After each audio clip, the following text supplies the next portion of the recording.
Hello and welcome to episode 170 of Tall Guy Talks Travel with Rick Doherty. Of course, I am your host, Rick Doherty. Eric will be my guest on the show today. He's known on Twitter as Main Street Electrical Arcade. For years, he's been a great supporter of the show, and we even recorded this episode a while ago, and he's been patient waiting for it to air while other conversations aired that were a little more time sensitive. We're going to discuss two pretty interesting Disney topics. One is the fact that Disney CEO Bob Iger has hinted at an Avatar land coming to Disneyland, and Eric is a collector and player of all types of Disney video games. Of course, if you're here for Eric, and this is your first time checking out the podcast, please make sure you are subscribed to the Tall Guy Talks Travel with Rick Doherty YouTube channel. We always love likes and positive comments as well. Let's get things started. Thanks for being here, Eric. Oh, thank you for letting me come on. It's I've done a few podcasts in my time, but it's been a while. I always love doing podcasting when I can. Yes, and I know you listen to this one quite frequently, so you know what's going on here, which I really appreciate that. So you have knowledge in a topic that has completely escaped me on the Disney end of things. So I don't 100% have questions ready because I don't know. I'm not in that world, right? But you are big into the Disney video games. So I think the way I want to start this is, how far back do you go with these Disney video games? When did you start playing them, and what was your first one? Well, I mean, so I really only started collecting them around 2019. That's when I sort of decided, hey, I want to do something with video games. I want to do something that stands out from like it's retro focused, but I didn't want to specifically stick to retro stuff. And at the time, there hadn't been a lot of new Disney stuff coming out, but now there's all kinds of Star Wars stuff and Marvel stuff coming out, so it's actually been coming out somewhat regularly. But basically, yeah. I mean, I can go back to, one of the earliest ones that I remember playing this was a PC game called Donald Duck's Playground. That's probably definitely 1980s, but I want to say 84, 85 game. And, I played stuff like the classic Nintendo games like Rescue Rangers and DuckTales. And off and on, I've been playing Disney video games in some form for a very long time, but I've only been focusing on them the last 5-6 years. So do you still have the Chip 'n Dale Rescue Rangers game? I do, but it's actually part of a collection on a modern platform. I have some physical stuff. It's actually on the bookshelf behind me mostly right here that I have physical stuff on, but I try to do digital whenever possible just because of storage concerns mostly. If you buy it physical, it has to go somewhere, and I don't have a ton of room in this house for my collection, so I buy physical when I need to. When I can go digital, I do, honestly. So that was one of the games that I remember from back in the day. Like I said, I didn't really pay attention to this, but I remember the Chip 'n Dale Rescue Rangers game. So what was the premise of it?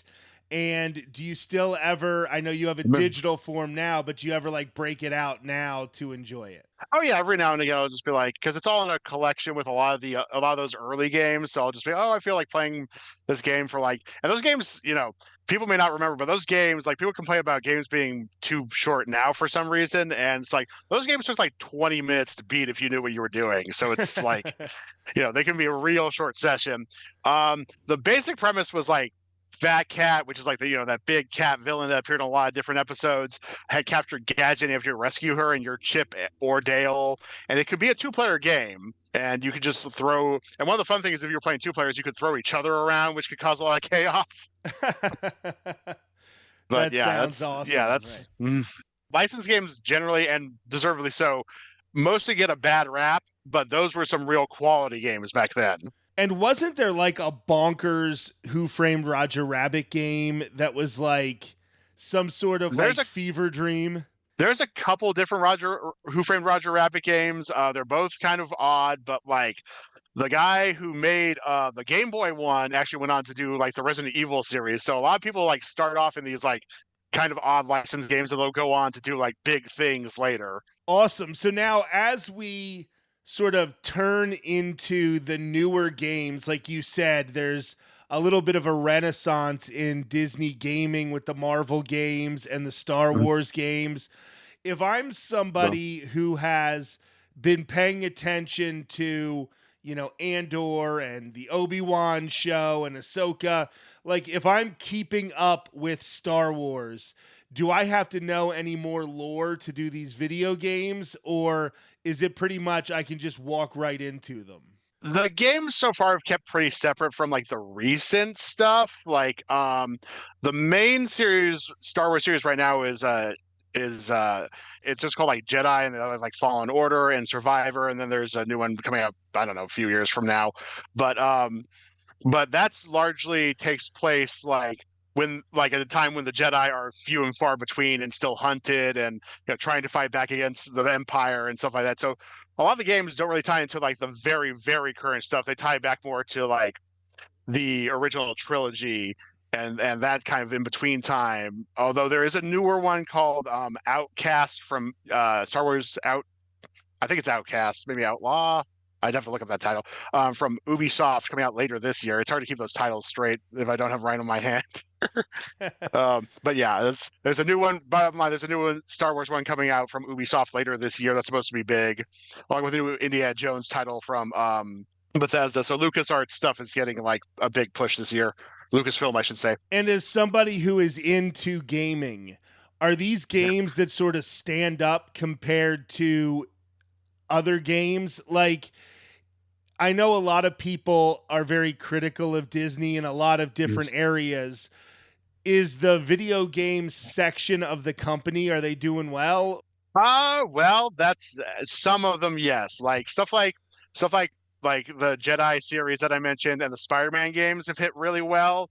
Other stuff, not so much. Like honestly, generally speaking, aside from the recent Spider-Man games, the Marvel games have not like they haven't been selling. So they keep like there was a great game called Midnight Suns that was kind of like this card-based tactical RPG that I really enjoyed that nobody seemed to buy. There was a Guardians of the Galaxy game, got well reviewed. I really enjoyed it. Nobody seemed to buy it. It's so but they're still pushing forward with a lot more stuff coming out. So we'll see how that goes.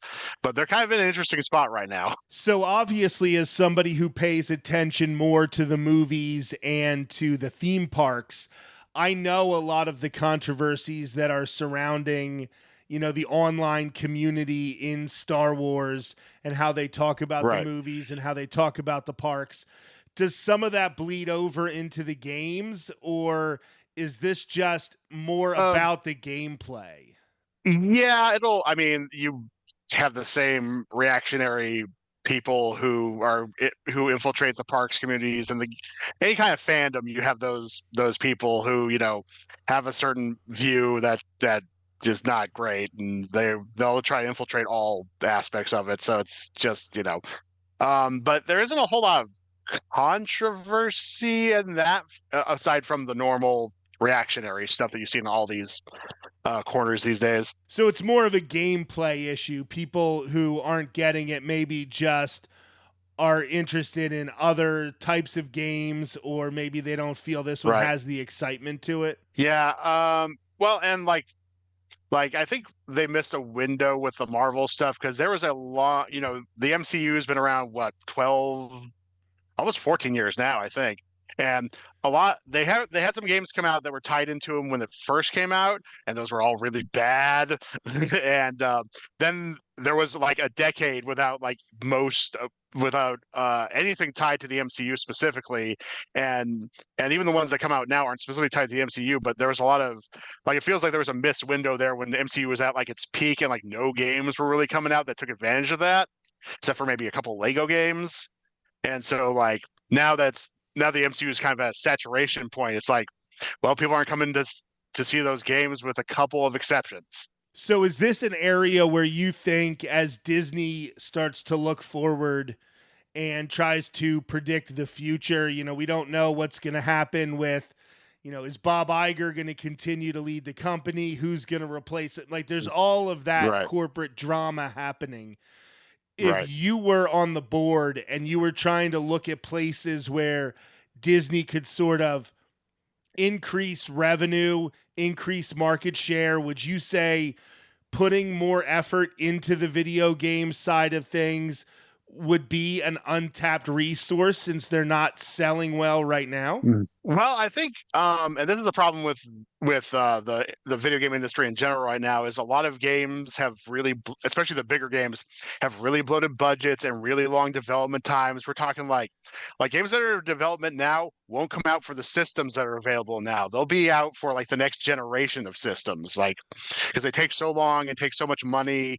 And so honestly, I'd be more nimble about like make smaller, maybe even cheaper stuff that, and they don't really like I talk about Star Wars or Marvel, but aside from one game called Disney Dreamlight Valley, that's like a almost like an Animal Crossing or basically a farming simulation, life simulation kind of game that I actually enjoy quite a bit. They don't really take advantage of like their classic characters in games. Like they barely use them except for like some mobile and free to play stuff. They don't make appearances on consoles mostly. So they use like I said, they'll use Star Wars or Marvel, but they won't use their core characters for much stuff. So why don't you talk about that Dreamlight Valley video game? Did I get that right? The Disney Dreamlight Valley is the full title. It's been out for a while now. They had it on early access for a while. I think like last December they had their like full release. And it's just it's a game where you like hang out with Disney characters and do favors and quests for them and build relationships with them, and you build up your town, and it's actually got a lot of content for what it is. It's if I don't know if you're familiar with Animal Crossing at all, but that's a pretty close comparison, and Stardew Valley and those kind of games. So these aren't games like where you have a goal of, I'm somebody who really had like the original NES, and that was the last time I really paid attention to video games. No, technically there's no end to Dreamlight Valley because you can just keep doing quests and keep like making. I mean, one thing a lot of people do in between like new content dropping for that, for example, is they'll farm crops and save up money and resources for whatever the next thing is, so they can just do that as soon as it drops. I've been busy with some other stuff, so I haven't played it in a couple months. But there's regular I think they just dropped like like Monsters Inc. characters, and they had a new expansion come out in December. So there's always stuff dropping for that one recently. We'll see how long they keep dropping stuff for. It sort of depends on how many people buy it, I guess. But but it's been going strong for over a year now. So before we move on to a second topic here, I wanted to talk about something you did about a year ago, and this was really fun. Okay. And you created a number of people in the Diz Twitter community as wrestling avatars in a wrestling video game. And even though I am not into video games or wrestling, I had such a blast watching you create these people that we might not even know personally, but we all see them in the online community. And on a platform where people get into arguments a lot of times, people disagree on ride changes and ride not changes.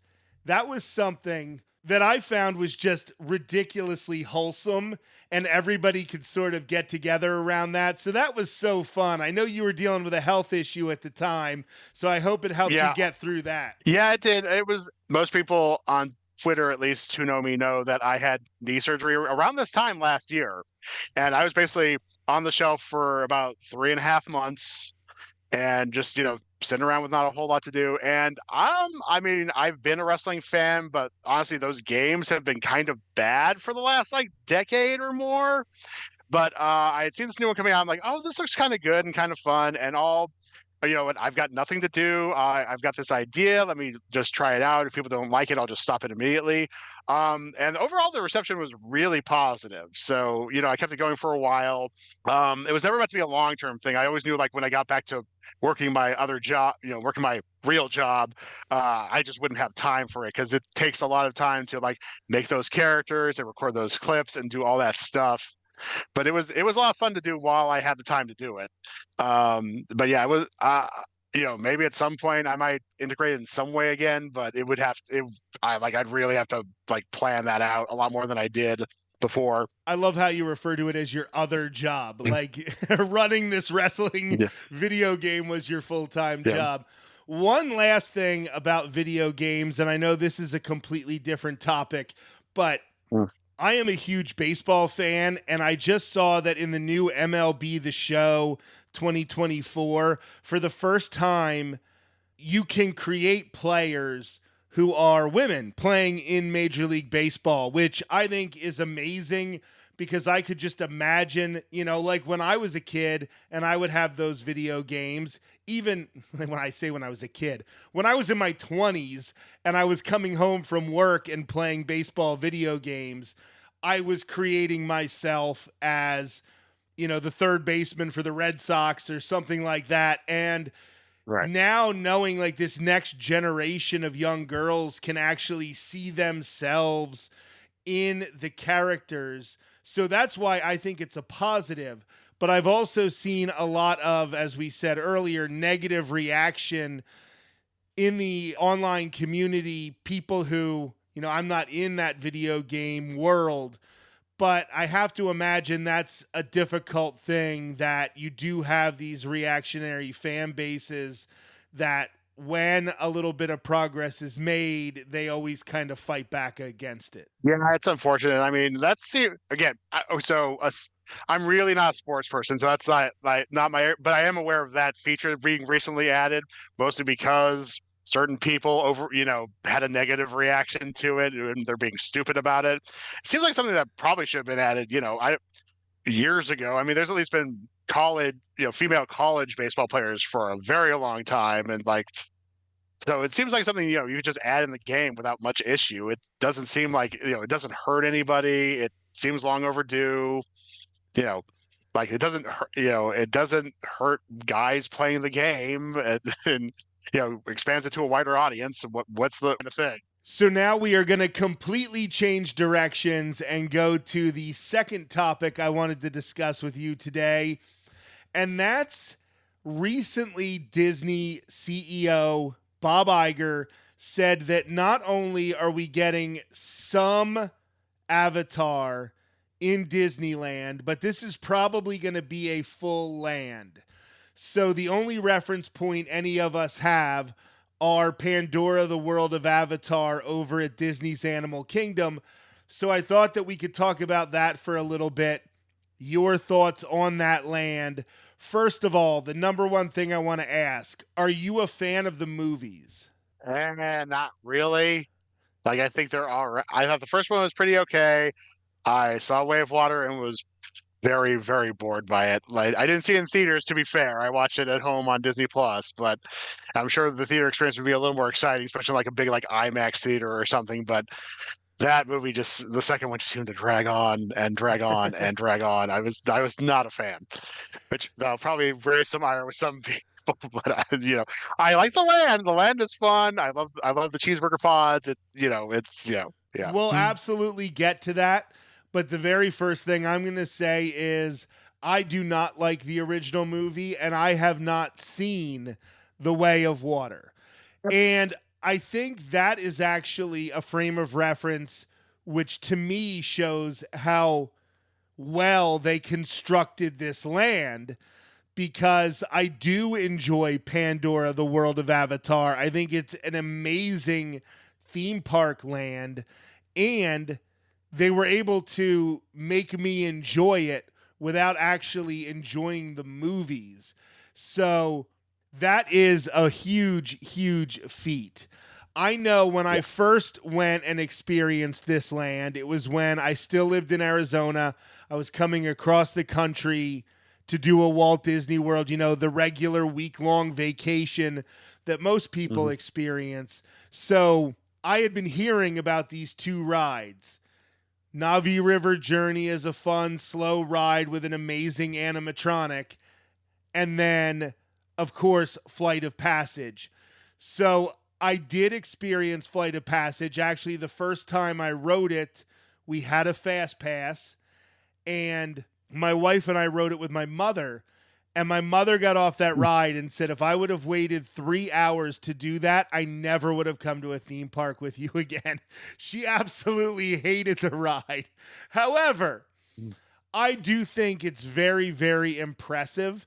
And I know, as somebody who likes video games, I know a lot of people who are into gaming really love Flight of Passage. So what are your thoughts on it? So here's the thing. Haven't been on Flight of Passage. Because everything I've heard about is it can be an uncomfortable ride because you have to like sit a certain way or something like that, or certain people of certain sizes might, and I'm admittedly a bigger guy, might have problems being on that. So I just, and between that and the weights, just have never been on it. I've been on River Journey, I've explored the land quite a bit, but I've never been on Flight of Passage. Okay, yeah, I can understand why, as a bigger guy, you might not want to be on this ride vehicle. So I'm 6'4".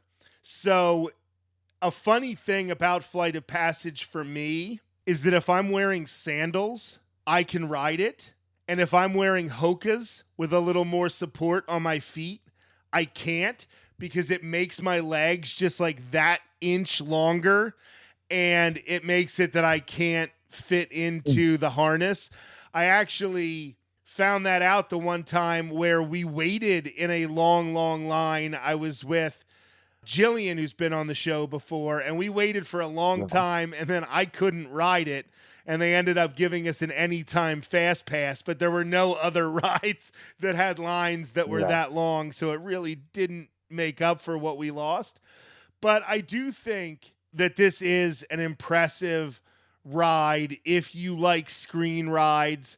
If you get motion sick, you might have to worry about it. It's not as bad as Mission Space over in Epcot.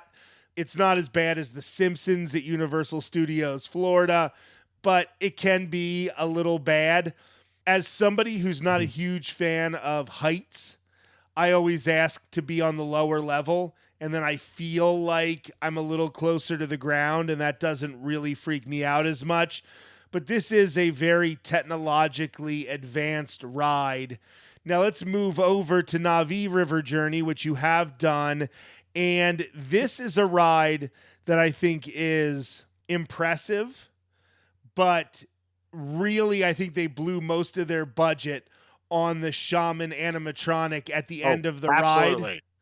And if that's not working and you just get the shaman on a screen, which happens sometimes, there's no way it's worth a 50-minute wait. No, I agree with that. That's luckily, I mean, let's see, I'm trying to think. We just had GD Plus that day and just took advantage of it to get on there. So we didn't have much of a wait. And you're right. If the shaman isn't working, it's I don't know if it's worth a 20-minute wait, much less a 50 or more minute wait. It is a water ride in a very hot park, so that also is a reason to do it. But I know a lot of people hear about how great the Pandora rides are, and they associate that with both of them. And I think that has had a negative impact on the line for Na'vi River Journey. I think this would be a 20-minute wait if people didn't build up both of those rides and act like they were so impressive. I think we've seen a lot of rides that have longer lines than they should due to hype. So we've talked a number of times about Peter Pan's Flight and how while it is a classic ride, it's 1 58 seconds, I think. And if you wait for 75 to 90 minutes to ride that, that's a lot of your day. Yeah. Or even honestly, even more recently, like I'll be honest, I think Ratatouille is a bad ride, and that the line for that is forever. Like the line is so long for that thing, and I think it's because it's brand new. Ratatouille is very popular. It's my favorite Pixar movie, but I think that's actually a bad ride. I don't think it's a bad ride, but I think sort of in that Na'vi River Journey mold, it is a ride that has too long of a wait for the experience itself.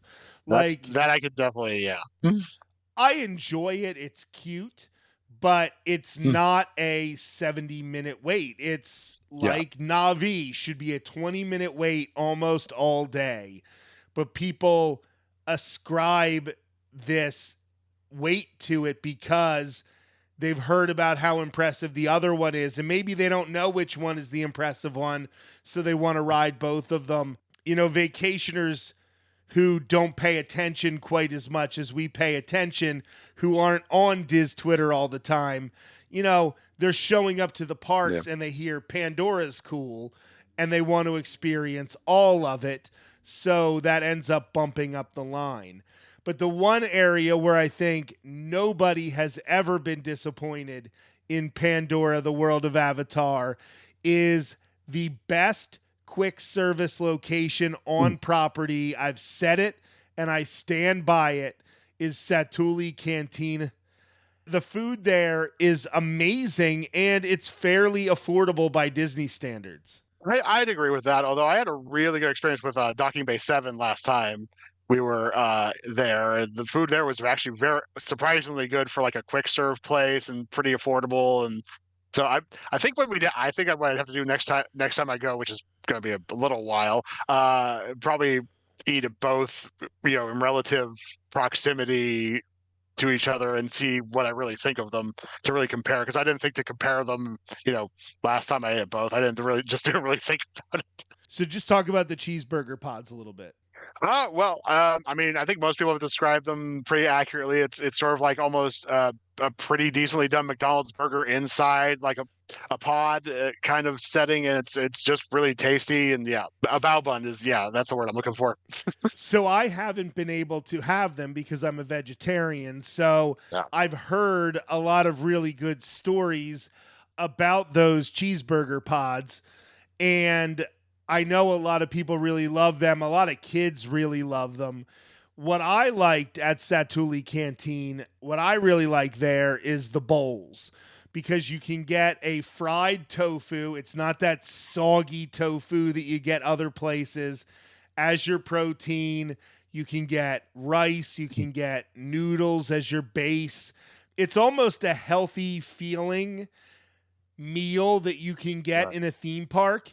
And sometimes when you get some carbs, when you get something that has some protein in it, when you get a sauce and it's not just cupcake after cupcake after cupcake at the Disney parks, you need a meal like that in the middle of the day. And if it's a little more affordable and you can sit in the air conditioning in a very, very hot theme park and enjoy the theming, enjoy the restful music that they play when you're there, it really does set an atmosphere while also delivering some of the best food you're going to get at a quick service location.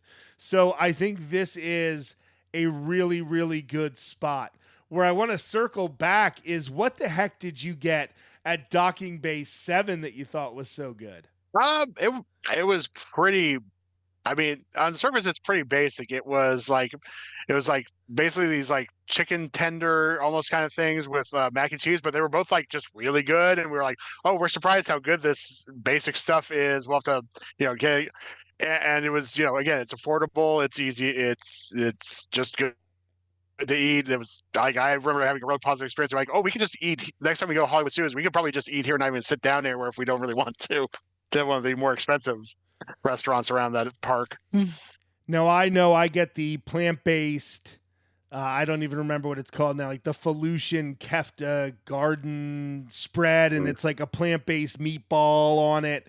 And it's very good. I think it is the best thing on the menu, even for people who do eat meat, because I had a friend who got the ribs there, whatever their ribs were, and it was like all gristle, and it was really, really not that great. And he's like, man, I wish I just would have gotten this cheaper thing that, looks like it was really, really good. But I'm glad you had a great experience there. As somebody who has also been to Disneyland and now thinking of Avatar coming into that park. Now, we don't know. It might be part of the Disneyland Forward expansion. It might be going over at DCA. But do you really think this fits the vibe of Disneyland? Well, I think it can't be exactly what it is in Disney World and fit the vibe of Disneyland, because those are, I don't know how often you've been or go to Disneyland, but those are obviously two very different parks. Like Disneyland and Disney World, they're not copies of each other. One's not a bigger or smaller version of the other. They're just very different parks with very different vibes. And while I do, some people are like, oh, well, you can't have copies of the same ride. It's like, well, not everybody can go to whatever park they want. So I see that argument for it. But if you put, let's just say they have, because obviously California space is a lot more of a concern than Florida is, even with Disneyland Forward. You can't just, I don't think you can just, like, even if they had space, just recreate Pandora exactly as it is in Disney World and it works the same. Like I don't think it would work the same. And until we actually see something, I don't exactly know. I know Iger said land, but I think they switched between land of it, quote unquote experience many times without clarifying. So until we actually see something, I don't know that's going to be a full land. It could be a ride. It could be a stage show. It could be a bathroom. We don't really know until we see something concrete. I definitely agree they can't do a carbon copy of the version at Animal Kingdom because I don't know how many people rely on Disney transportation compared to how many people drive around the parking lot there. But if you're ever in the parking lot at Disney's Animal Kingdom, you can see those floating mountains from the roads around Animal Kingdom. Like, they are very visible from a lot of different places on Walt Disney World property, not even just in the theme park. And I can't see anywhere in either of the Disneyland parks where they could put something that big and really distract from the overall sightline. Like, if you put it over in DCA, I think it would just look weird compared to Pixar Pier and Cars Land and the Guardians ride sticking up there. I think those floating mountains would look strange there. And over in Disneyland, one of the most impressive things that they did with Star Wars Galaxy's Edge was kind of hide it back there where you don't really see it. They couldn't do that with a carbon copy of Pandora. I really don't think so. No. So what you might end up having if they do a land is maybe it's significantly smaller than what you've got at Walt Disney World. But also, people who've been to both parks know this, but there isn't really a Disney bubble in California. There's hotels right across the street that aren't Disney hotels. You can sometimes hear and see traffic like right outside of the park. It's just not the same kind of, there might be a tiny bit of a bubble once you actually are inside the park, but it's not the same thing where Disney, and especially that whole area, is almost its own like fiefdom where it's just like cut off from the rest of the world almost. Exactly. Now, I do feel that when you're in, especially Disneyland Park, you don't notice all of that outside distraction. But when you're in the Esplanade, when you're in downtown Disney, even in parts of DCA, I think you can really tell that the outside world is closer than it is at Walt Disney World. Yeah, absolutely. Main Street Electrical Arcade, thank you so much for coming on the show. Our mutual friend, Sarah says, my normal co-host, has been very, very busy. So having you step in for her today really helps her out in her life. So we both want to say thank you so much. Oh, anytime. Anytime my schedule allows. I do love appearing on podcasts when I can. Hasn't been too often, but hey, anybody hears this and wants to have me on the pod for talk about Disney, video games, pop culture, just hit me up on Twitter or other social spaces I'm in. This has been episode 170 of Tall Guy Talks Travel with Rick Doherty. I will be back next week with my co-host Maz for another brand new episode. The two of us will continue our conversation about what considerations go into picking a place to stay on a Walt Disney World vacation. That will be next Thursday on Tall Guy Talks Travel with Rick Doherty. Until then, have a great week.